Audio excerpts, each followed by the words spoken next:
अस्सलाम वालेकुम नाज़रीन, मैं हूं वीना आगा और आप देख रहे हैं प्रोग्राम इनसाइड द न्यूज़। नाज़रीन, आज के प्रोग्राम में बात करेंगे सेनेट इंतखाबात के ऊपर। पाकिस्तान तहरीक इंसाफ के हवाले से देखा जाए तो जो शॉर्ट लिस्टिंग है वो अब भी जारी है। पाकिस्तान तहरीक इंसाफ से ही कुछ जो अरकान हैं उन्होंने जो है अब इसके खिलाफ जो है आवाज़ उठाई कि कुछ पर्टिकुलर लोग जो हैं उनको सेनेट टिकट नहीं मिलनी चाहिए थी। तो जो शॉर्ट लिस्टिंग का प्रोसेस है वो अब भी कंटिन्यूड है। पाकिस्तान तहरीक इंसाफ ने यूसुफ रजा गिलानी साहब की सेनेट के लिए एज ए कैंडिडेट को भी चैलेंज किया है। क्या पाकिस्तान तहरीक इंसाफ को जो है यूसुफ रजा गिलानी साहब से खतरा है? क्या उनको कंफर्मेशन है कि उनको जो है सेनेटरशिप मिलेगी? और क्या पाकिस्तान पीपल्स पार्टी के लिए यूसुफ रजा गिलानी साहब अप्रोप्रिएट और एक स्ट्रॉन्ग कैंडिडेट की हैसियत से सामने आएंगे? क्योंकि अगर हम उनके पास को देखें प्रीवियसली तो उनको कुछ पर्टिकुलर टाइम पीरियड के लिए जो है एक सजा दी गई थी और उस सजा में वो नाअहल थे, लेकिन पर्टिकुलर टाइम पीरियड के लिए, और वो भी पाकिस्तान के एक ओस्टेड प्राइम मिनिस्टर रहे हैं अनफॉर्चुनेटली। और क्या ये एक अच्छा सिलेक्शन होगा पाकिस्तान पीपल्स पार्टी का या नहीं होगा? साथ ही साथ अगर हम बात करें ओपन बैलेट रेफरेंस के हवाले से, इलेक्शन कमीशन ऑफ पाकिस्तान का जो है सुप्रीम कोर्ट को मुतमईन नहीं कर सकी और ये जो समात है ये जो केस के हवाले से पर्टिकुलरली ये बहुत जल्द ख़त्म हो जाएगी और इस पर जो है फैसला भी आ जाएगा। याद रहे कि ये सुप्रीम कोर्ट में इंटरप्रिटेशन के लिए शाह महमूद कुरैशी साहब ने पिटिशन फाइल की थी कि नज़रसानी होनी चाहिए, जो कि सुप्रीम कोर्ट का एक डोमेन है और सुप्रीम कोर्ट कर सकती है। सुप्रीम कोर्ट ने कुछ रिमार्क्स भी पास किए, उसमें यह है कि सियासी जमात की सेनेट नशिस्तें जो है सूबाई असम्बली की सीटों के मुताबिक होनी चाहिए। और जो चीफ जस्टिस उन्होंने ये भी कहा है इस पर कि अगर इसमें कोई कमी बेशी होती है तो इलेक्शन कमीशन ऑफ पाकिस्तान इसके लिए रिस्पॉन्सिबल होगा। इलेक्शन कमीशन ऑफ पाकिस्तान को स्ट्रांगली क्वेश्चन किया गया है, उनसे ये भी जानने की कोशिश की गई है कि वो कैसे शफाफियत के लिए सेनेट इंतखाबात के लिए जो अपना किरदार अदा करते हैं। साथ ही साथ सुप्रीम कोर्ट की तरफ से ये भी कहा गया है कि सेनेट इंतखाबात जो है मुल्क की पूरी सियासत के ऊपर अपना असर जो है वो छोड़ते हैं और असरअंदाज होते हैं सेनेट इंतखाबात। तो शफाफियत के लिए आखिर इलेक्शन कमीशन ऑफ पाकिस्तान अपना क्या रोल प्ले करेगा और क्या कर सकता है? इसको किस तरीके से ट्रांसपेरेंट बनाया जा सकता है? तमाम तर सवालात उठाए गए हैं। इंटरप्रिटेशन के ऊपर जो है फाइनली हम देख लेंगे कि क्या इस पे जो है वर्डिक्ट सामने आता है, क्या सुप्रीम कोर्ट इस पर जो है इंटरप्रेट करती है इस मामले के ऊपर कि ओपन बैलेट से हो सकते हैं या नहीं। अब तक जो है election commission of Pakistan satisfy नहीं कर सकी।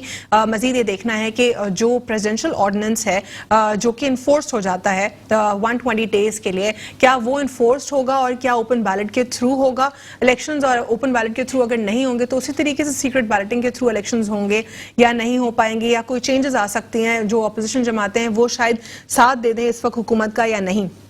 कैटेगोरिकली देखें तो एक बहुत बड़ा गैप दिखाई देता है हुकूमत में और अपोजिशन जमातों में, और ये पॉसिबल नहीं दिखाई देता कि वन पेज पर हुकूमत और अपोजिशन आ जाएं। दूसरी जानिब हम ये देखें हॉर्स ट्रेडिंग, जो कि पाकिस्तान तहरीक इंसाफ इस हुकूमत में नहीं बल्कि जो माजी में जमातें आई हैं उन्होंने भी हॉर्स ट्रेडिंग का जिक्र किया है और हॉर्स ट्रेडिंग होती रही है। हॉर्स ट्रेडिंग को आखिर कैसे रोका जा सकता है? क्या इस वक्त अपोजिशन जमातें जो हैं वो अवाम का नहीं सोच रहे? क्या वो सिर्फ और सिर्फ PTI को टफ टाइम देने के लिए एक मुखालफत करें एक अच्छे इनिशिएटिव की? और साथ ही साथ ये भी सवाल उठता है कि पाकिस्तान तहरीक इंसाफ ने पिछले 2.5 सालों में सेनेट इंतखाबात के हवाले से हॉर्स ट्रेडिंग को रोकने के लिए कानून साजी के ऊपर क्यों काम नहीं किया? इलेक्टोरल रिफॉर्म्स के ऊपर क्यों उन्होंने काम नहीं किया? देर आए दुरुस्त आए, लेकिन क्या अपोजिशन जमातों को इस वक्त साथ देना चाहिए पाकिस्तान तहरीक इंसाफ का जो कि मुल्की मफाद में है ओपन बैलेट, या नहीं देना चाहिए? हमारे साथ स्टूडियो में मौजूद हैं इरफानुल्लाह नियाजी साहब पाकिस्तान तहरीक इंसाफ से, और हमें कॉल पर भी ज्वाइन करेंगे गेस्ट, उनसे भी बात करेंगे। अस्सलाम वालेकुम। इरफानुल्लाह नियाजी साहब, सबसे पहले तो यूसुफ रजा गिलानी साहब के हवाले से कहा जा रहा है आप लोग को इनसिक्योरिटीज़ हैं कि एक सेनेटर जो हैं उसमें कोई आप लोग की बोली नहीं लग सकती और वो एक कंफर्म्ड और स्ट्रॉन्ग कैंडिडेट है, क्या कहेंगे आप? बहुत बहुत शुक्रिया। देखिए, बड़ी मुज़हका खैज़ बात है कि पाकिस्तान तहरीक इंसाफ को मतलब प्रॉब्लम्स है। हमें क्या प्रॉब्लम होनी है? प्रॉब्लम से पाकिस्तान को सोचना चाहिए कि एक ऐसे शख्स को ये PDI वाले टिकट दे रहे हैं जिन पे तुर खातून के हार चोरी का इल्जाम, सबसे पहली बात। दूसरी बात, जेल की हवा खा चुके हैं मौसूफ, वज़ीर आज़म से नाअहल हो चुके हैं। अब वो PDI वाले जश्न मना रहे हैं, जी हमने बहुत ज़बरदस्त कैंडिडेट चुन लिया है और न जाने ये अब हमारे कानून साजी करेंगे। इस तरह के कैंडिडेट अगर हमारे कानून साजी करें, यही तो इमरान खान का नारा है कि भाई हमने साफ शफाफ लोग लाने हैं, करप्शन से पाक लोग लाने हैं, ताकि हमारी आइंदा जो नस्लें हैं उनके लिए कोई अच्छे इकदाम हो सके, अच्छा काम हो सके, मुल्क हमारे पुराने रवायतों से बाहर आए, नई रवायतों का नया पाकिस्तान, जवान पाकिस्तान बने। यही इनके साथ हमारा मुकाबला है, इमरान खान का यही मुकाबला है। और हम क्या करते जा रहे हैं? यूसुफ कोई किसी किस्म के में कोई प्रॉब्लम नहीं है ये तो प्रॉब्लम तो अवाम को सोचना चाहिए कि क्या हो रहा है, और अवाम भी अब बाशऊर हो चुकी है। उनको पता है कि पाकिस्तान तहरीक इंसाफ की जंग किन तरह के लोगों के साथ है। ये अच्छा, यही लोग, मजे की बात, एक और बात बताऊं कि मीडिया इडी यूसुफ रजा गिलानी के करप्शन के गीत गाया करते थे जब वो वज़ीर आज़म था और नहल हुआ था। आज यही मीडिया के लोग उसको एक हीरो बना के पेश कर रहे हैं कि जी बहुत जबरदस्त शख्स है। ये दोहरी पॉलिसी क्या है? ये इसी दोहरा यूसुफ रजा गिलानी साहब के ऊपर कंटेम्प्ट ऑफ कोर्ट भी था, और जो ट्रेड डेवलपमेंट अथॉरिटी है ऑफ पाकिस्तान, उसके हवाले से भी बहुत बड़ा जो स्कैम है और एक करप्शन केस वो भी उनके ऊपर था, और बहुत सारे कुछ और मामला उनके साथ एसोसिएटेड थे। तो क्या ये वजह है जिसकी वजह से आप लोग चाहते हैं कि वो सेनेटरशिप के लिए अप्रोप्रिएट नहीं है? आप लोगों को कोई इनसिक्योरिटीज नहीं? बिल्कुल बिल्कुल, वजह यही है। लेकिन आप इसको मजाक समझते कि तुर्क खातून की अव्वल का हार चोरी करना ये कोई मजाक है? और ये अब हमारे कानून साजियों के लिए हम आ जाएंगे उसके लिए। हमें सिर्फ यही इश्यूज है कि ऐसा ना हो, नए लोग आए, साफ शफाफ लोग आए। ठीक है, तो और ये हमें तो किसी किस्म पीपल्स पार्टी के कैंडिडेट हैं, तो आपने इनके ऊपर क्वेश्चन उठाया। उनके ऊपर कौन क्वेश्चन, आप ही की पार्टी से जो है क्वेश्चंस भी उठाए जा रहे हैं कि कुछ स्पेसिफिक कैंडिडेट्स हैं आप लोग को वो एक्सेप्टेबल नहीं है, तो उनका क्या होगा? जो पीडीएम के, जो पीटीआई के हैं। नहीं, पीटीआई के देखें, ये तो जमहूरी पार्टी है हमारी। एक चीज अनाउंस हुई, उस पे एतराज आया, वर्कर की तरफ से एतराज आया, इमरान खान ने उस पर नोटिस लिया, और जो जिस पे एतराज था उसके लिए कमेटी बिठाई गई। कमेटी बिठाने के बाद उसको चेंज किया गया, जैसे बलोचिस्तान में चेंज किया, केपीके में चेंज किया, फैसल वाउडा हो गए, और ये अपने हमारे जो है अबड़ो साहब हो गए। इन पे वो है इमरान खान ने देखा, जैसे फैसल वाउडा का क्या कहा कि उसकी वो पुराना सीनियर साथी है, बहुत सी कुर्बानी है पीटीआई के लिए, उनके लिए। तो अगर वो चाहते हैं कि भाई मैं सेनेट में आना चाह रहा हूं, तो उनकी ख्वाहिश को भी मद्देनजर रखा गया। दूसरा उन पे एक इल्जाम है जी कि आपने वो जो इलेक्शन कमीशन ऑफ पाकिस्तान में रेफरेंस भी है कि जी आपने जो श्योरिटी अपनी जो शहरियत है उसको जो आपने मतलब लेटर बाद में दिया, पहले दिया, ये मसला है ना, डेट का इशू है, और तो कुछ नहीं है। हालांकि उन्होंने अपनी नेशनलिटी तो उसने विड्रॉ कर चुके हैं उससे। तो एक तो वहां अपना उसको रिजाइन करेंगे, अपने सेनेट में आ जाएंगे। आज उनके पास कोई नेशनलिटी, मतलब ड्यूअल नेशनलिटी वो नहीं है, तो एक ये मामला भी हल हो जाएगा। बाकी उनकी ख्वाहिश थी, ख्वाहिश को भी मद्देनजर रखा गया, तो उनको उन पे हुआ है। और बाकी जिस तरह हमारे अवाम ने या हमारी वर्कर्स ने इस पे सोशल मीडिया पे चीज को उठाया, इमरान खान ने इसको लबैक किया और चेंज किया। यही तो एक हमारी पार्टी में है कि हम हर चीज को, कोई गलत चीज होती है इसको अपने सोशल मीडिया पे ले आते हैं, और हमारे वर्कर इस चीज को बर्दाश्त ही नहीं करते, क्योंकि इमरान खान ने हमें सिखाया नया पाकिस्तान, मेरिट का पाकिस्तान। चले ये इस पे जो है हम पाकिस्तान पीपल्स पार्टी से भी इनका स्टांस जानते हैं कि वो क्या कहते हैं। हमें प्रोग्राम में ज्वाइन किया नवीद एंथनी साहब ने, MP है पाकिस्तान पीपल्स पार्टी। आपको खुशामदीद कहते हैं, अस्सलाम वालेकुम जी। नवीद एंथनी साहब, आप मुझे सुन सकते हैं? जी मैं सुन सकता हूँ। हम लोग सर इस वक्त प्रोग्राम में बात कर रहे थे सेनेट इंतखाबात के ऊपर। हम ये बात कर रहे थे कि पाकिस्तान तहरीक इंसाफ से भी कुछ रिप्रेजेंटेटिव जो हैं अपने ही पॉलिटिकल पार्टी के कैंडिडेट्स को क्वेश्चन कर रहे हैं कि इनको क्यों सेनेटरशिप के लिए जो है शॉर्टलिस्ट किया गया है। साथ ही साथ PDM के भी कुछ कैंडिडेट्स के हवाले से एक कुछ क्वेश्चन रेज हो रहे हैं। पाकिस्तान तहरीक इंसाफ की तरफ से यूसुफ रजा गिलानी साहब के ऊपर जो है क्वेश्चन रेज किया गया है। क्या आप समझते हैं इनकी इनसिक्योरिटी है या इनके कुछ कंसर्न्स हैं जो कि जेन्युइन है? जिस तरह गिलानी साहब के ऊपर जो है उन पर कंटेम्प्ट ऑफ कोर्ट का भी जो है वो उन पर लगी थी, उनके ऊपर TDAP के भी रेफरेंस थे और बहुत सारे मामला थे। बहुत शुक्रिया अलविना, आपने लिया अपना प्रोग्राम में। मुझे नहीं समझ में आता कि PTI को क्या इस सबसे परेशानी है, क्या खौफ है।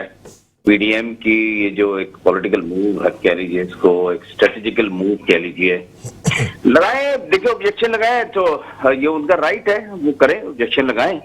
लेकिन जिस खौफ का एक इजहार नजर आ रहा है सारे इलेक्शन के प्रोसेस में, वो कम से कम पाकिस्तान की अवाम जो है ना बड़े अच्छे तरीके से समझने लग गई है कि वो एक जो बेचैनी, जो बददिली PTI के जो नुमाइंदे हैं, जो मेंबरान असम्बली हैं, अपनी हुकूमत से जिस तरीके से वो नाराजगी का इजहार कर रहे थे, वो चीजें खुल के सामने आ गई, जिसकी वजह से PTI की जो क़यादत जो है वो सख्त परेशान है।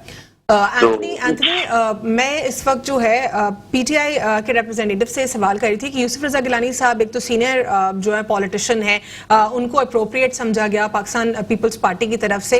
आप लोग को इस पे क्या कंसर्न है? तो वो ये कहते हैं कि जिस तरह एक 120 मिलियन का एक एक्यूजेशन लगाया गया सिंथिया रिची की तरफ से, फिर इसके अलावा टीडैप का जो रेफरेंस था वो भी था, फिर कंटेम्प्ट ऑफ कोर्ट, और फिर उसके बाद जो टर्किश फर्स्ट लेडी उनके जो हार का मामला था, तो इतने सारे उनके ऊपर एलिगेशंस और एक्यूजेशंस, वो सजाई याफ्ता भी हैं, उनको he is also one of the ousted prime ministers. तो फिर ऐसे कैंडिडेट को सेनेटर के लिए मुंतखब करना इज नॉट अप्रोप्रिएट, ये पीटीआई का कहना है। इस पे क्या आप रिबाटल देना चाहेंगे? देखिए, मैं एक आपसे एक सवाल करना चाहूंगा। जहांगीर तरीन साहब हुआ करते थे, he is nowhere in the politics. सुन लीजिए ना, मेरी बात तो सुन लीजिए, मेरे सुन लीजिए, फिर आप जवाब दीजिएगा, आप बिल्कुल दिफा कीजिएगा। मैं बिल्कुल दिफा नहीं करूंगी, मैं बिल्कुल दिफा नहीं करूंगी। आपने सवाल किया।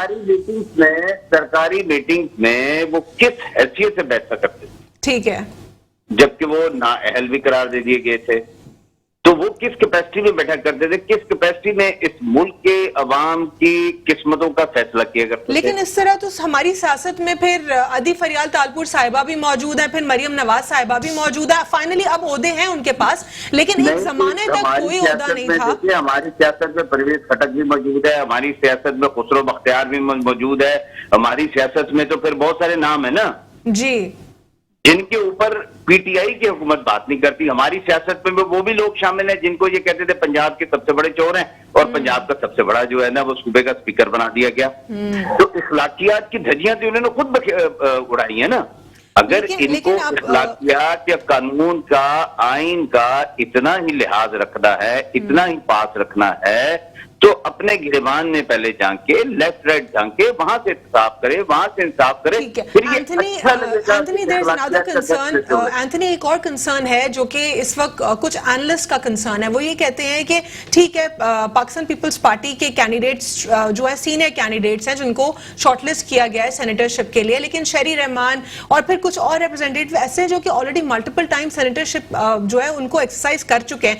पाकिस्तान पीपल्स पार्टी में लॉयर्स भी मौजूद हैं और बहुत काबिल लोग भी मौजूद हैं। उनको क्यों मौका नहीं दिया जाता कि वो कानून साजी में आए और मुल्क को जो है आगे मुल्क के लिए कुछ प्रोडक्टिव कर सके, या माइनॉरिटीज की तरफ से कोई आए और रिप्रेजेंटेशन दे अपनी? बहुत सारे काबिल लोग हमारे मुल्क में इस वक्त मौजूद हैं और पीपल्स पार्टी में भी एतजाज एहसन साहब one of the biggest names. मेरे जवाब सुन ले, मैं आपका सवाल समझ गया, बहुत अच्छा सवाल किया आपने, बहुत अच्छा सवाल किया। मुझे 1 मिनट दीजिएगा मुझे जवाब देने के लिए। रशिया में एक जनरल के ऊपर जो था, जब रशिया टूटा नहीं था, तो एक जनरल के ऊपर शक हुआ कि ये सीआईए के लिए काम करता है। उन्होंने पूरी उसकी छानबीन कर ली, आगे पीछे पूरी केजीबी उस पर लगी रही, नहीं पकड़ सके उसको, नहीं कहीं से कोई सबूत मिल सका उसको। जब वो रिटायर हो गए, रशिया टूट गया, उसके बाद एक दफा उनके जो साथी जर्नैल थे उन्होंने पूछा कि जी हमें शक था और हमारा बड़ा पक्का यकीन था उस पर कि जी आप जो है सीआईए के लिए काम करते हैं, मुल्क दुश्मन कुव्वतों के लिए काम करते हैं, लेकिन आज तक हम पकड़ नहीं सके। उसने बोला भाई देखो, मैं बिल्कुल काम करता था, आज एडमिट कर ले तो मैं नहीं, मैं काम करता था, लेकिन मेरा काम क्या था कि मैं नाअहल लोगों को प्रमोट करता था। अब नाअहल लोगों को प्रमोट करने में मुल्क टूटा, ठीक है ना, उसमें उसकी पकड़ भी नहीं हो सकी। अब आप मुझे ये बताइए कि मेरी पार्टी अगर मैच्योर, सीजन्ड, एजुकेशन, अपना जो educated, qualified, experienced parliamentarian, where is Aitzaz Ahsan साहब, वेयर इज एतजाज एहसन साहब सीन इस तरह के लोग चाहे वो पार्लियामेंटेरियन चाहे जो टीवी प्रोग्राम्स में लाकर जो है ना वो जूते रखा करें, वो पार्लियामेंटेरियन चाहे जो अपना फ्लोर पे खड़े होकर गालियां दें। अगर आप उस किस्म का पॉलिटिकल कल्चर चाहते हैं कि मुझसे अगर किसी को इख्तलाफ है तो मुझसे शुरुआत। नवीद एंथनी साहब, my question was categorically little different. मैं आपका पॉइंट समझ गई, मैं आपका पॉइंट बिल्कुल समझ गई, but my question was particularly जो काबिल लोग हैं पीपल्स पार्टी में, उनको सामने अगर लेकर आएंगे नए लोग जो कि मुल्क को सर्व करें, अपर हाउस में अपनी रिप्रेजेंटेशन सामने लेकर आए। बहुत सारे लोग हैं, एतजाज एहसन साहब कहां पे पॉलिटिक्स में पीपल्स पार्टी में दिखाई दे रहे हैं, जिन्होंने वाकई सर्व किया, जिनकी कुछ कॉन्ट्रीब्यूशंस हैं मुल्क के लिए। ऐसे लोग किधर है पीपल्स पार्टी में जो सामने फ्रंट लाइन पर आ रहे हैं? तो वो तो हर जमात में देखिए मोहतरमा, बात ये है कि एतजाज एहसन साहब आज भी सेंट्रल एग्जीक्यूटिव के मेंबर हैं, तमाम मुशावरत में वो शामिल होते हैं। उनका जो तजर्बा है, उनका जो विजन है, उनका पाकिस्तान की सियासत के हवाले से जो भी कंट्रीब्यूशन रहा है, वो एक्टिवली आज भी पाकिस्तान पीपल्स पार्टी में रोल प्ले कर रहे हैं और उनकी कही हुई बात को हमेशा जो है बड़ी संजीदगी से लिया जाता है। ठीक है एंथनी, इस वक्त पीपल्स पार्टी के हवाले से जो एलिगेशन यूसुफ रजा गिलानी साहब के ऊपर जो पीटीआई ने लगाया, इसके अलावा पीटीआई के रिप्रेजेंटेटिव अपनी ही पॉलिटिकल पार्टी के कुछ लोगों के लिए भी उनको कह रहे हैं कि they are not acceptable for the senatorship candidate. उस पर आप क्या कहेंगे? क्या पाकिस्तान तहरीक इंसाफ जो है क्लियरली शॉर्टलिस्ट कर पाएगी अपने कैंडिडेट्स को, या थोड़ा और मजीद वक्त लेगी? देखिए इखलाकी तौर पर तो ये जवाब पीटीआई के लोगों को खुद देना चाहिए, ठीक है ना, क्योंकि ये उनसे सवाल बनता है कि वो अपने कैंडिडेट्स को किस तरह शॉर्टलिस्ट करेंगे।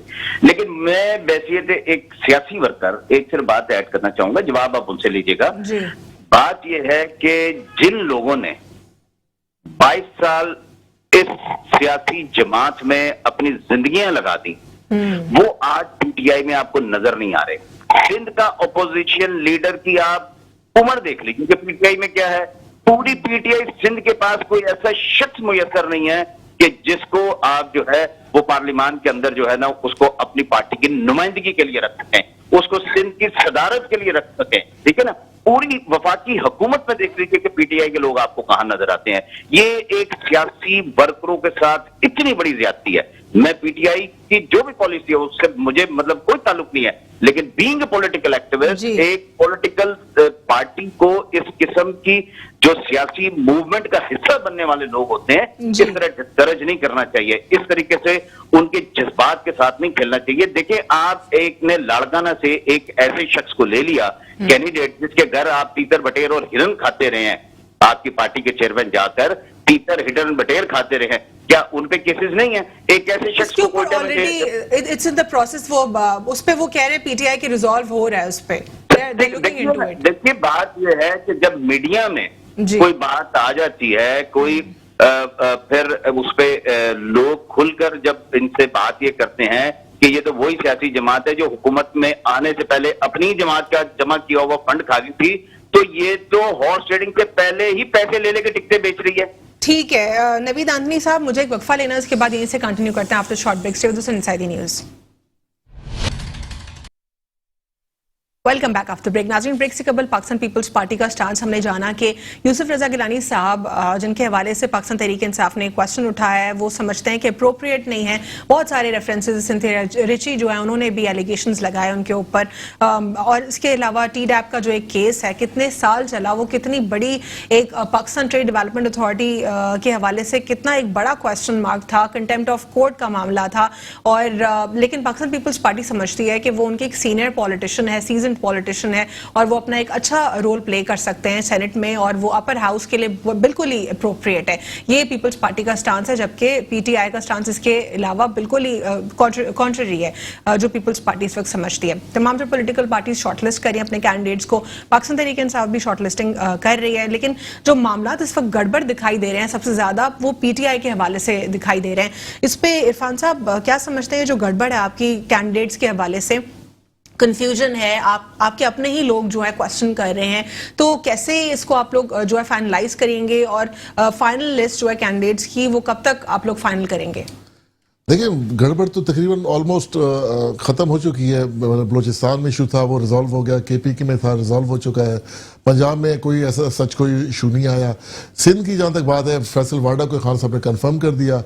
अब जो फैसल अबड़ो साहब हैं, सैफुल्ला अबड़ो साहब, उनका थोड़ा बहुत हमारे वर्कर्स के साथ है, लेकिन बस कहने का मतलब जो फैसला इमरान खान करेंगे हमें कबूल होगा, क्योंकि हमें वर्कर्स को बहुत ज्यादा मतलब उम्मीद है इमरान खान से कि वो गलत नहीं करेंगे। लेकिन पीपल्स पार्टी के प्रॉब्लम्स नहीं दिखाई दे रहे, उनके तो कैंडिडेट्स का बिल्कुल स्मूथ प्रोसेस जा रहा है। अब हम बात करते हैं पीटीआई की, तो आपके अपनी ही पॉलिटिकल पार्टी से आवाजें उठ रही है। पीएमएल-एन की बात करें तो वो शहबाज शरीफ साहब जो हैं उनकी मौजूदगी बहुत जरूरी है, कैसे होंगे उनके कैंडिडेट्स शॉर्टलिस्ट वो एक अलग मामला है। लेकिन इस वक्त जो पर्टिकुलर मामला दिखाई दे रहा है जो कि अपनी पार्टी से एक प्रॉब्लम क्रिएट कर रहा है, वो आपकी पॉलिटिकल पार्टी है, इसको कब तक रिजॉल्व करेंगे, कैसे होगा ये? देखिए वही मैं कह रहा हूँ, बाकी 3 सूबों में रिजॉल्व हो चुके हैं। ये तो बहुत अच्छी बात है कि हमारी पार्टी के एक वर्कर आवाज उठा रहे हैं उस पर। अच्छा, यानी आप कह रहे हैं सिर्फ सिंध का प्रॉब्लम है, सिंध का इशू है, वो बाकी प्रोविंसेस में कोई प्रॉब्लम रिजॉल्व हो चुके हैं। लेकिन मैं आपको बताऊं कि पाकिस्तान तहरीक इंसाफ वाहिद पार्टी इसके वर्कर्स की आवाज पे इमरान खान ने ये नोटिस लिया। ये इनका करके तो दिखाएं। ये एंथोनी साहब अभी क्या कह रहे थे कि जी हमें तो कोई इन्होंने वही लोगों को दोबारा टिकट दिए सेनेट के, किसी एक को हटा के तो दिखाएं। एक वो कह रहे हैं हम काबिल लोगों को लेकर काबिल एतजाज काबिल नहीं है, उन बेचारे का क्या हाल कर दिया। वो टीवी में हमेशा पीटीआई और इमरान खान की फेवर में बातें कर रहे होते हैं। इनको पता ही नहीं है, ये तो लकीर के फकीर एक तरह से चलते आ रहे हैं। इनके बहुत सारे एमपीएस सिंध असेंबली में जो है मोर देन 70% वो तो नजर ही नहीं आते। कहाँ है कोने खांचो बैठे, उनको बस वो लूट मार का फंड दे दिया जाता है कि ये ले जी आपको फंड दे दिया, अपने इलाकों में अपना मौज करें और चुप करके बैठे रहें। ये वडेरा शाही है। वडेरा शाही इंशाल्लाह ताला पाकिस्तान तहरीक इंसाफ में ये खत्म हो जाएगी और ना हमने इसकी बुनियाद रखी और ना इसको हम आगे लेके चलेंगे। अगर हम बात करते हैं क्वालिफिकेशंस ऑफ सेनेटर की, पाकिस्तान में a person seeking election to the Senate should not be less than 30 years of age and should be registered as a voter in an area or province from where he seeks election and should meet other qualifications prescribed under Article 62 and 63। और इसको detail में article 62 की बात अगर हम करें तो उस पर भी क्लियर है कि क्या क्वालिफिकेशंस है, लेकिन क्वालिफिकेशंस का जो क्राइटेरिया है वो इतना वाइड है, इतना बड़ा बेहतर नहीं दिखाई देता जो कि दूसरे मुमालिक में दिखाई देता है। क्या आप लोग सेनेट के हवाले से ओवरऑल कानून साजी कर पाएंगे? अब तो बिल्कुल ही नहीं पॉसिबल दिखाई दे रहा है। इंटरप्रिटेशन पे कोर्ट का क्या मामला आता है, लेट्स सी। लेकिन आप लोग को नहीं लगता था पिछले 2.5 साल जो आपके थे, आप लोग ओवरऑल इलेक्टोरल रिफॉर्म्स के ऊपर काम कर सकते थे और आप लोगों ने नहीं किया? नहीं, बिल्कुल काम इलेक्ट्रिकल रिफॉर्म से काम हो रहे हैं। ओवरसीज जो वोटर्स हैं हमने उनको हक दिलाया है। दूसरी बात, इलेक्ट्रॉनिक वोटिंग पे हम काम कर रहे हैं कि आगे जाके इलेक्ट्रॉनिक वोटिंग हो जाए। सेनेट पे भी हमने अपना क्राइटेरिया रखा हुआ है कि भाई अच्छे जो मतलब आएंगे कैंडिडेट, एजुकेटेड, पढ़े लिखे और बिल्कुल मतलब अपने उनकी साफ शफाफ पीछे बैकग्राउंड हो, उनको हम लेकर आएंगे। और तकरीबन 99% ऐसा ही हुआ है। इमरान खान के सामने करप्शन की नाम की कुछ चीज देखिए, अभी उन्होंने एक सवाल किया कि जहांगीर तरीन, और जहांगीर तरीन इमरान खान के करीबी साथियों में से थे, आज वो बिल्कुल नहीं है। इमरान खान कह रहे हैं कि मीटिंग्स में तो बैठे होते हैं, मीटिंग बैठे होते थे ना, फिर जैसे ही शुगर स्कैंडल्स और 2-4 चीजों में उनके नाम आए तो इमरान खान ने उनको साइड पे कर दिया। आज वो बिल्कुल सियासत से अलग है, पीटीआई से भी अलग है। इसी तरह और हमारे मिनिस्टर से अलीम खान थे, सप्तान खान थे, वो सारे नैब ज़दा हुए, उनसे रिजाइन लिए गए। उन्होंने अपने केस अदालतों से अपने आप को क्लियर करवाया दोबारा उसमें। तो ये कहने के बाद सिर्फ पाकिस्तान तहरीक इंसाफ मैं समझता हूँ वाहिद ऐसी पार्टी है जिसमें करप्शन का कोई भी बिल्कुल मतलब जीरो टॉलरेंस है। टॉलरेंस ही नहीं, मतलब 0% करप्शन उसका वो है। तो ये खामा-खा की बातें पीडीएम, देखें पीडीएम ने क्या करा है, यूसुफ रजा गिलानी के इशू को इन्होंने ले लिया। यूसुफ रजा गिलानी की किस तरह के एलिगेशंस लगे हुए हैं इनको बिल्कुल नजर नहीं आ रहे। कह रहे हैं जी तहरीक इंसाफ वाले बहुत परेशान हो गए। मैं ये समझता हूँ कि पिछले साल 2019 में यही चीजें थी, यही मौलाना साहब से ABCD का प्लान बना हुआ था। बिलावल साहब ने 31 दिसंबर लास्ट डेट दे दी थी। वो नवाज शरीफ और वो आए, बेचारे शहबाज शरीफ को रास्ता नहीं मिला, वो ट्रैफिक में फंस गए, भाई को लेने नहीं जा सके। तो ये बहुत सारी चीजें ऐसी हैं कि इनके हम बिल्कुल इनके और मौजूदा जो इनके जलसे हो रहे हैं हम उनको देख के इतने रिलैक्स, इमरान खान इतना रिलैक्स हो गए हैं कि उन्होंने कहा कि इस चीज को तो छोड़ दो, ये मार्च करते हैं, कुछ करते हैं, हम इनको खुद फैसिलिटेट करेंगे। लेकिन कुछ एनालिस्ट का ये भी कहना है कि आप लोग इस वक्त कंफ्यूजन का शिकार दिखाई दे रहे हैं, आप लोग घबराए हुए हैं। किस चीज में घबराए हुए हैं? देखें, इमरान खान ने रोशन डिजिटल अकाउंट खोला, हम तो मुल्क की तरक्की के लिए चलते जा रहे हैं। ओवरसीज से कितना पैसा आ रहा है, इमरान खान पे ट्रस्ट है। यकीन करें 97 कंट्रीज ने पिछले दिनों में 5 मिलियन मतलब उन्होंने पैसा जमा कराया, 500 मिलियन, सॉरी 500 मिलियन पर, और ये 97 कंट्रीज हैं, यानी 5 मिलियन पर कंट्री। तो ये इमरान खान पे इत्मीनान है तो पैसा भेजते जा रहे हैं। लास्ट 6 में 243 मिलियन मतलब पैसा आया लास्ट 6 मंथ में। अगर हम घबराए होते, हम तो चाह रहे मुल्क तरक्की करता जा रहे हैं। स्टॉक एक्सचेंज आप देख लें, डेली मतलब 47 प्लस पे जा चुकी है। मतलब बहुत से मामले आते हैं, ये कुछ चीजें लेके बैठ गए जी वहां पे इस्लामाबाद में आज बर्फ गिर गई, ये इमरान खान का कसूर है। ये छोटी छोटी चीज। देखिए एलवीना, मैं आपको गारंटेड कह रहा हूँ, इमरान खान हमारे मुल्क के लिए एक बेहतरीन तोहफा हमें मिला। तोहफा ही समझ लें कि आगे जाके मुल्क को इंशाल्लाह इन मसाइल से और निकालता चले जा रहे हैं। ठीक है, इन्होंने जो लूट कसूट की, मैं यहाँ पे नवीद एंथनी साहब की जाने बढ़ूंगी, उनसे जानने की कोशिश करूंगी कि ओपन बैलेट रेफरेंस के ऊपर इलेक्शन कमीशन ने जो है वो सेटिस्फाई नहीं कर पाई सुप्रीम कोर्ट को। क्या समझते हैं इस पे, क्या इंटरप्रिटेशन? और उनसे पूछिए, रोशन डिजिटल अकाउंट जो खोला गया, मतलब बाहर से जो ओवरसीज पैसा भेज रहे हैं इमरान खान के उस पर एतमाद पे भेज रहे हैं ना, ठीक इनके है। दौर में कितना था, तो अब कितना आ रहा है? नवीद एंथनी साहब, मैं आपसे ओपन बैलेट रेफरेंस के हवाले से बात करना चाहूंगी कि सुप्रीम कोर्ट को जो है सेटिस्फाई नहीं कर पाई इलेक्शन कमीशन ऑफ पाकिस्तान, और जो उसमें फर्दर रिमार्क्स थे सुप्रीम कोर्ट के, उस पर मैं आपसे जानना चाहूंगी। पहले आप मुझे ये बता दीजिए कि आपको क्या लगता है जो इंटरप्रिटेशन है, क्या वो फेवर में आएगी ओपन बैलेट के या नहीं? जी, मैं कोई पीटीआई का मेंबर नहीं हूं कि फैसला आने से पहले मुझे तो पता चल जाए कि ये क्या फैसला आएगा। लेकिन ठीक कोर्ट है। के रिमार्क्स तो आपने सुने होंगे ना, कोर्ट के रिमार्क्स हूं। तो आपने एंथनी साहब सुने होंगे, जिसमें उन्होंने जो चीफ जस्टिस उन्होंने ये मेंशन किया है क्लियरली कि जो इलेक्शन कमीशन ऑफ पाकिस्तान है वो क्वेश्चनेबल होगी अगर हर प्रोविंस की रिप्रेजेंटेटिव जो है उनकी करेक्ट वो जो है उसमें प्रेजेंटेशन ना हो और ये ट्रांसपेरेंट ना हो। बहुत सारे रिमार्क्स उन्होंने दिए, उससे आपको क्या लगता है? अलवीना, बात यह है कि इलेक्शन को तो मशकूक इन्होंने डे वन से कर दिया, जब से सेनेट के ये प्रोसेस स्टार्ट हुआ है। तो मतलब पाकिस्तान पीपल्स पार्टी दरखास्त करती रही कि जी टाइम बढ़ाया जाए, टाइम बढ़ाया जाए, नहीं बढ़ाया। पीटीआई के लोगों की तैयारी नहीं थी, इनके आपस में झगड़े थे, ठीक है ना। कोई पैसे लेके कहाँ बनीगाला में बैठा हुआ था, कोई पैसे लेके कहाँ बैठा हुआ था, ठीक है ना। किसी को फजलुर रहमान साहब से उठवा के वहां बिठा दिया गया और यहाँ पे सेटलमेंट्स नहीं हो रही थी, इसकी वजह से टाइम बढ़वा दिया गया, ठीक है ना। किसी का फैसला कौमी असेंबली से आ रहा था, वो वहां पे अपना इस रियासत के इदारों को मिसलीड करने के इल्जाम में जो था असेंबली से फारिग हो रहा था, उसका फैसला नहीं हो पा रहा था। कोई बड़ा कॉन्ट्रैक्टर जो था वो बोरियां लेकर सिंध से बैठा हुआ था, उसका फैसला नहीं हो पा रहा था। तो ये सारे मामला की वजह से आपने टाइम बढ़वा दिया, ठीक है ना। अब इलेक्शन कमीशन को हम किस तरीके से कहें कि जी वो एक इंडिपेंडेंट प्रोसेस की तरफ बढ़ रहा है। फिर दूसरी बात, बदनीयती का आलम यह है कि आपने मिनटों सेकंड्स में एक सदारती रेफरेंस कर दिया। आपको फिर वेट करते ना अदालत का, वो कह रहे इस पे नवीद एंथनी साहब इस पे मैंने सवाल किया है पीटीआई के मल्टीपल रिप्रेजेंटेटिव से। वो ये कहते हैं कि हमने अक्टूबर में ऐवान में बात करने की कोशिश की, लेकिन ऑपोजिशन जमातों ने इस पे कोई बात नहीं की। नवंबर में भी उन्होंने कोशिश की, तब भी आप लोगों ने जवाब नहीं दिया। फिर उसके बाद वो इंटरप्रिटेशन के लिए गए और फिर फर्दर वहां पे चले गए। इस मुल्क की एक तारीख है, देखिए इस मुल्क की तारीख है, यहाँ पर ईवान से मुख्तलिफ नजरियात रखने वाली सियासी जमातों से जो था वो हमने मुत्तफिका उम्मीदवार मंजूर करवाए, मुत्तफिका आइन मंजूर करवाया, 18वीं तरमीम मुत्तफिका करवाई, एनएफसी मुत्तफिका करवाया। वो भाई आपने सलाहियत तो हो दूसरों को बर्दाश्त करने की, दूसरों का मौकफ सुनने की, अपना आर्गुमेंट किस तरीके से स्टैब्लिश करते हैं, लॉबिंग किस तरीके से करते हैं, एडवोकेसी किस तरीके से करती हैं, ये जमहूरियत की बुनियादी चीजें हैं जो इनको समझनी चाहिए।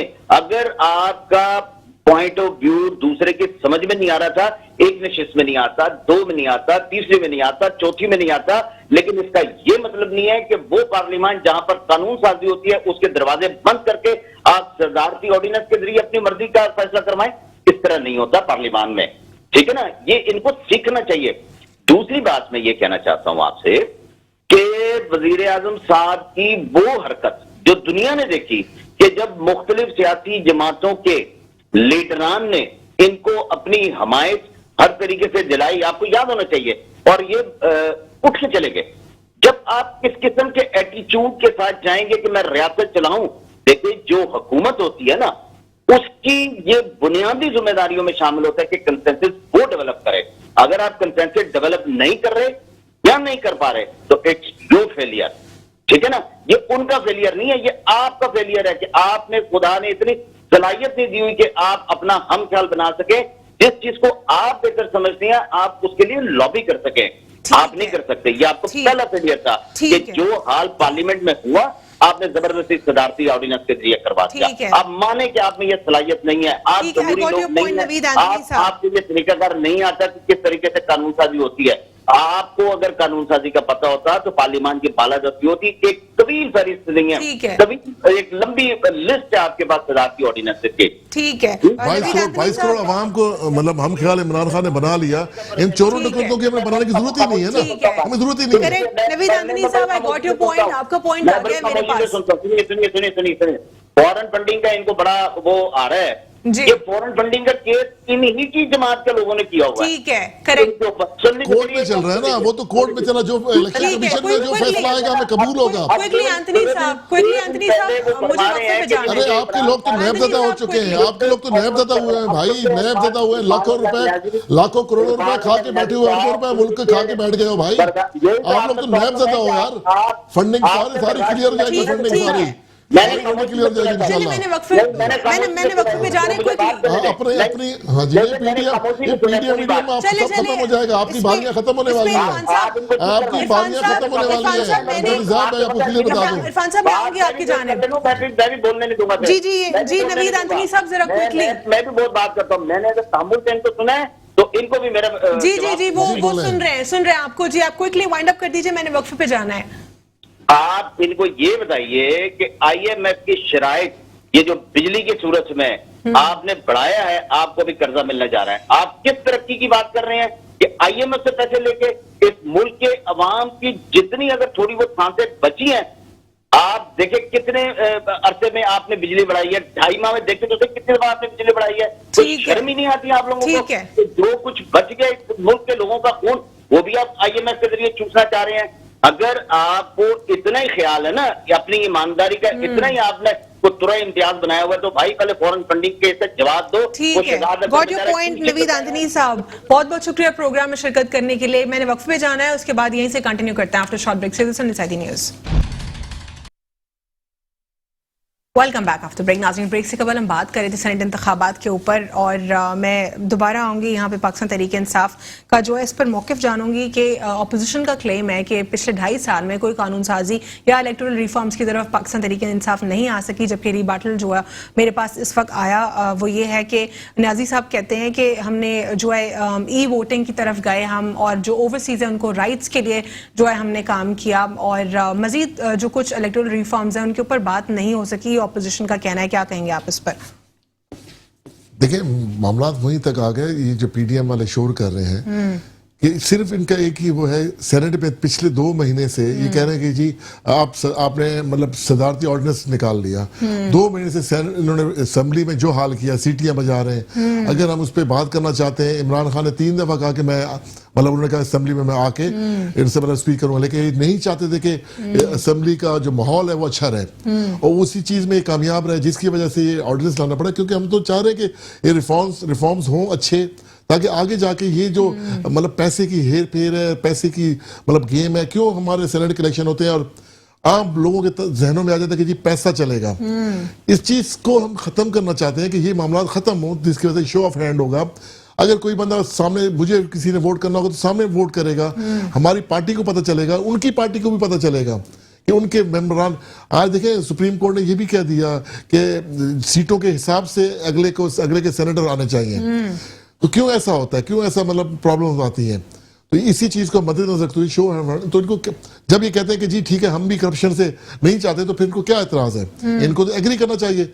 इनको असल में अपने ही लोगों पे एतराज है कि हमारे लोग कहीं हमारी लूट खसूट की वजह से, हमारी लीडरशिप जो सारों पे करप्शन ज्यादा लीडरशिप है, उनके कहीं इनको देखते हुए कहीं इमरान खान को वोट ना दे दें। इनको पता है इमरान खान पाकिस्तान तहरीक इंसाफ जिस तरह मुल्क को मतलब एक रियासत मदीना बनाना चाह रहे हैं।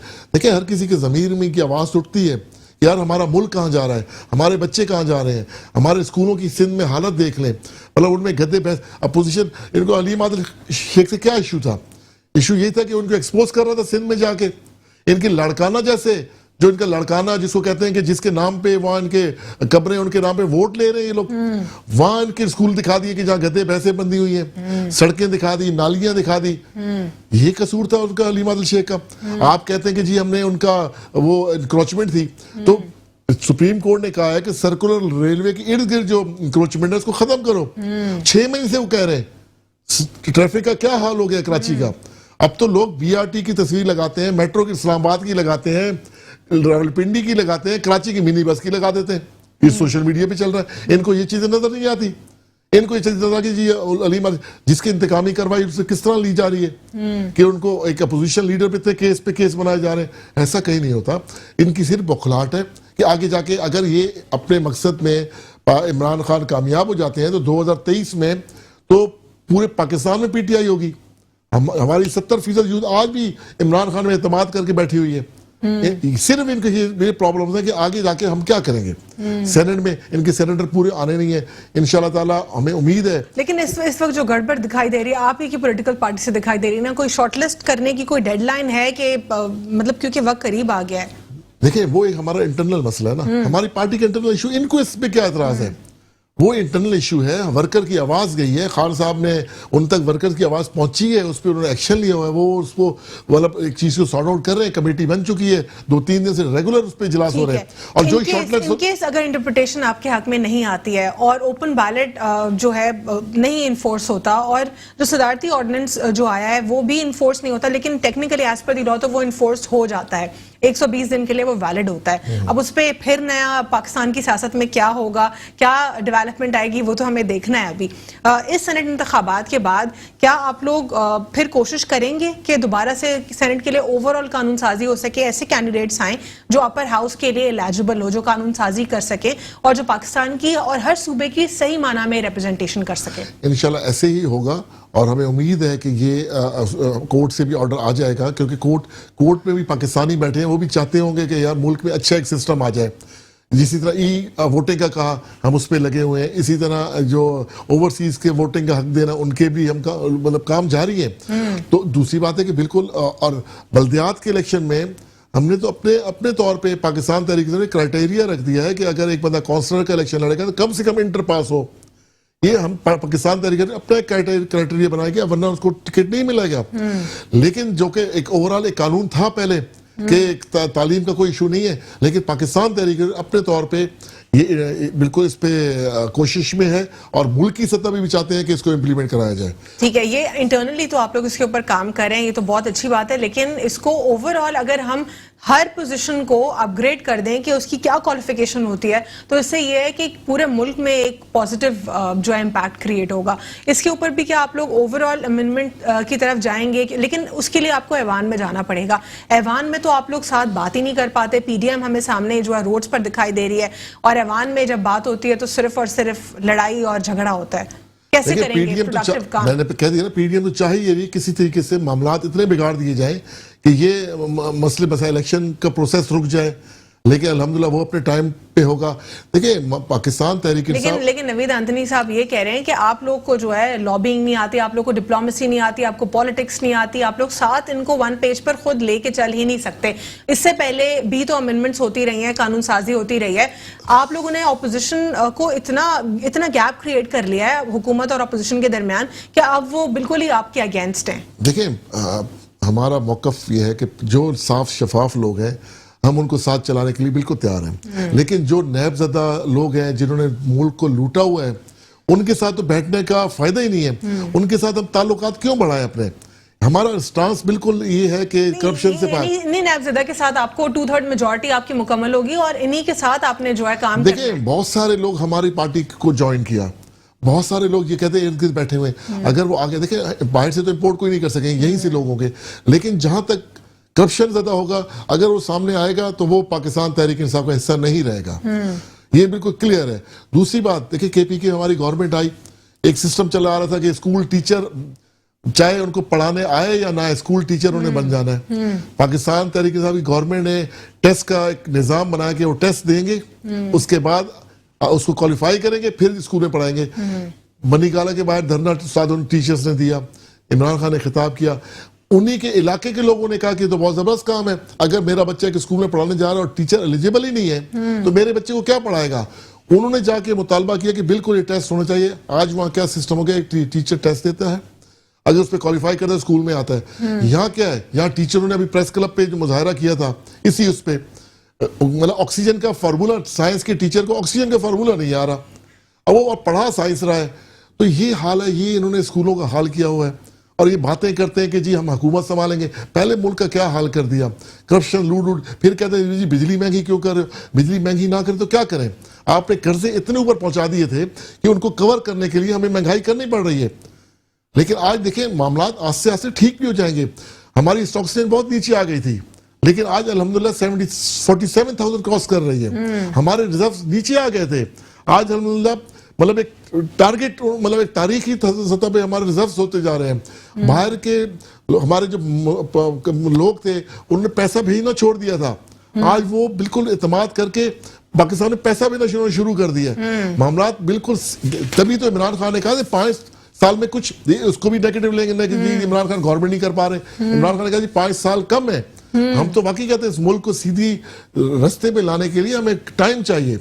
5 साल में 2.5-3 सालों में इनकी ये मतलब इतना इन्होंने मुल्क का बिगाड़ किया हुआ था कि आप देखें चलने नहीं पा रहे, लेकिन अवाम ने फिर भी इनका साथ नहीं देना। मैं आपको क्लियर कह रहा हूँ, इनके जलसे, आपके लास्ट जलसे देख लें, इनका जी मीनार पाकिस्तान को 11 जमातें नहीं भरती, इमरान खान ने अकेले ने 2 दफा भर दिया। तो ये मामला इन्होंने रोडों भी रहना है, चीखते पुकारते करते रहना है। क्लियर इमरान खान ने कहा था कि इनको जो कहा था ना खान, इनको मैं रुलाऊंगा, और अल्हम्दुलिल्लाह सारे रो रहे हैं। लेकिन रुलाने का कोई फायदा नहीं हुआ ना, अनफॉर्चुनेटली। कन्विक्शन या तो साबित नहीं हो रही है, अगर जिन पर हो भी रही है वो भाग के लंदन में बैठे हुए हैं, फिर इसका पाकिस्तान को क्या फायदा होगा? देखिए, पाकिस्तान को बहुत फायदा हो रहा है। पाकिस्तान की अवाम को ये देख रहे हैं कि ये क्यों भागे हुए हैं। कई मतलब देखिए, बहुत सारे लोगों को जो सिर्फ चाहते हैं कि पाकिस्तान, कुछ लोगों का इंटरेस्ट होता है जाती तौर पर पॉलिटिशियन से, लेकिन जो पाकिस्तानी चाहते हैं कि पाकिस्तान पहले हो, तो वो इंशाल्लाह ताला इनसे बिल्कुल दूर, उनको पता चलता जा रहा है कि करप्शन ज्यादा लोग हैं। बहुत से गरीब लोगों की सोशल मीडिया पे आए हुए कहते हैं कोई बात नहीं, हम महंगाई बर्दाश्त कर लेंगे, लेकिन चोरों को मुल्क में पहली दफा सजा मिली। ठीक है, बहुत बहुत शुक्रिया इरफानुल्लाह नियाजी साहब, पाकिस्तान तहरीक इंसाफ से हमें ज्वाइन करने के लिए। प्रोग्राम में आप हमारे साथ आज थे, और नवीद आंथनी साहब ने हमें जो है ज्वाइन किया, पाकिस्तान पीपल्स पार्टी से MP हैं वो, उनका भी बहुत बहुत शुक्रिया प्रोग्राम में शिरकत का। कुछ कंक्लूजन की तरफ जाऊंगी, उसमें यही है कि ओपन बैलेट रेफरेंस जो है उस पर बहुत जल्द फैसला आ जाएगा, इंटरप्रिटेशन क्लियरली आ जाएगी, जो कि शाह महमूद कुरैशी साहब की तरफ से पिटीशन फाइल की गई थी। साथ ही साथ प्रेसिडेंशियल ऑर्डिनेंस के हवाले से अगर देखा जाए, as per the law and as per the constitution वो इन्फोर्स हो चुका है 120 डेज के लिए, और सेनेट इंतखाबात भी जो है इन्हीं दिनों में हो जाएंगे। क्या वो जो ऑर्डिनेंस है वही इन्फोर्स होने की वजह से उसी के मुताबिक होंगे इलेक्शंस, या फिर जिस तरह सीक्रेट बैलेटिंग के थ्रू हुआ करते थे वैसे ही होंगे? ये क्वेश्चन मार्क है। पाकिस्तान की सियासत में देखा जाएगा कि क्या सिनेरियो बिल्टअप होता है, इसके बाद जो पाकिस्तानी पॉलिटिक्स है उसमें क्या असरात सामने आते हैं, PDM के क्या नेक्स्ट मूव्स होते हैं, ये अब हम अगले महीने में प्रॉब्ली देखेंगे। तब तक के लिए ये देखना है कि किस तरीके से कौन से कैंडिडेट शॉर्टलिस्ट होते हैं किस पॉलिटिकल पार्टी के, खासतौर पर पाकिस्तान तहरीक इंसाफ। आज के लिए इतना ही। अल्लाह हाफिज़, गॉड ब्लेस यू ऑल।